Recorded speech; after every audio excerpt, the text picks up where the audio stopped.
सिखाने का काम किया कि जो ये महान पुरुष की हस्तियां देख रहे हैं, ये हस्तियां ऐसी वैसी हस्तियां नहीं हैं।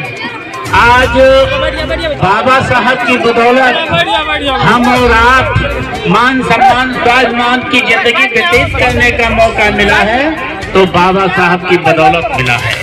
इतना ही नहीं, आज इस देश का पीएम मोदी कहता है काशी नगरी मेरी है। मैं दावे के साथ बता देना चाहता हूँ तो काशी नगरी 16 साल प्रभारी रहा हूँ और एक इतिहास के बारे में मैंने खोजबीन किया है।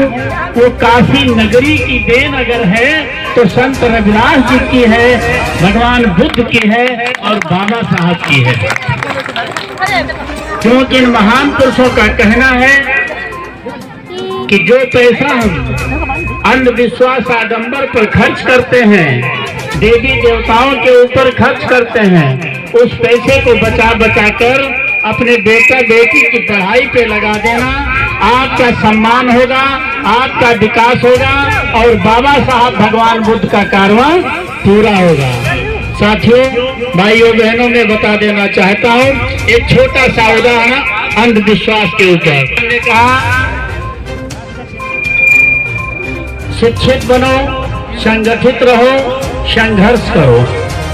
और अगर हम आज इस बौद्ध विहार बनवाने का काम किया हूँ, इतना ही नहीं, जितने साथी बैठे हैं, बहनें बैठी हैं, ये सारे अपने अपने घरों में अगर इनकी मूर्तियां प्रतिमाएं लगा लें, लेकिन उससे कुछ भला होने वाला नहीं।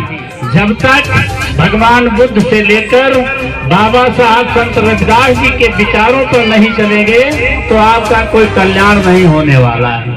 जैसे बाबा साहब ने कहा कि शिक्षित बनो, संगठित रहो, संघर्ष करो, हमें अंधविश्वास आडंबर में नहीं पड़ना है। तो एक छोटा सा उदाहरण बता देना चाहता हूँ कि अंधविश्वास आडंबर अगर सबसे ज्यादा कहीं है तो हमारी बेटी माताओं बहनों में है। कैसा अंधविश्वास? मेरी अगर एक बात पकड़ ली जाए, तमाम साथी विद्वान बैठे होंगे, पढ़े लिखे बैठे होंगे, हमारी एक बात गलत साबित करने वाले को 1 लाख रुपया नगद इनाम दे के जाऊंगा। कैसा अंधविश्वास?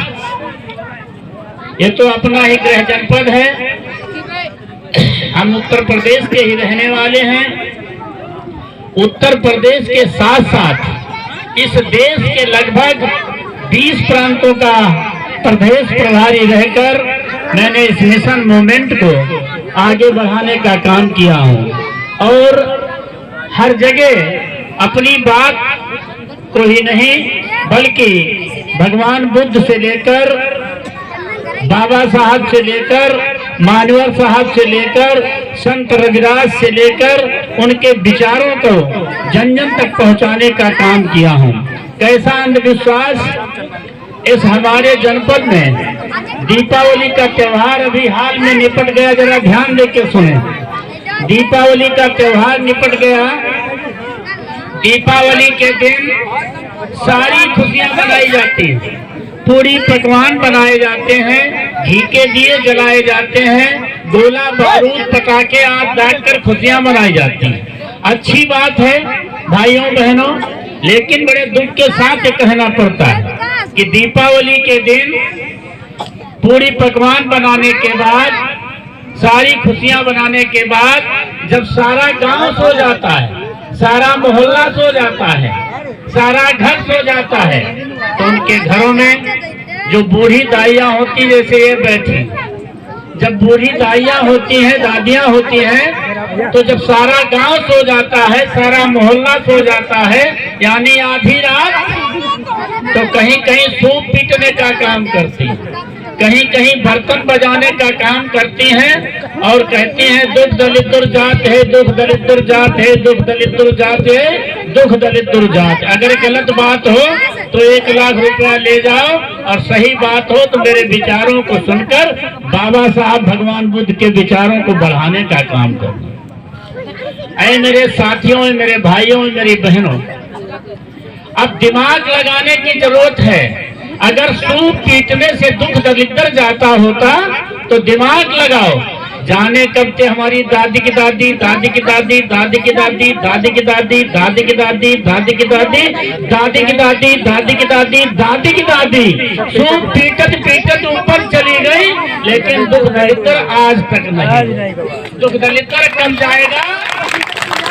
जो पैसा हम अंधविश्वास, आडंबर, मदिरा, शराब के ऊपर खर्च करते हैं, उस पैसे को बचा बचा कर अपने बेटा बेटी की पढ़ाई पे लगाएंगे।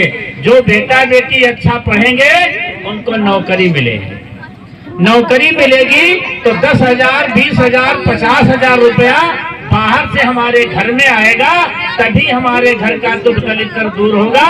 सूप पीटने से कभी दुख दलिद्र दूर होने वाला नहीं। इतना ही नहीं साथी, पढ़ाई लिखाई का मतलब जो अच्छा पढ़ेंगे उनको तो नौकरी मिलेगी, जो कुछ कमजोर रहेंगे तो नौकरी नहीं करेंगे तो अपना धंधा रोजगार, हाट बाजार अपना चलाने का काम करेंगे।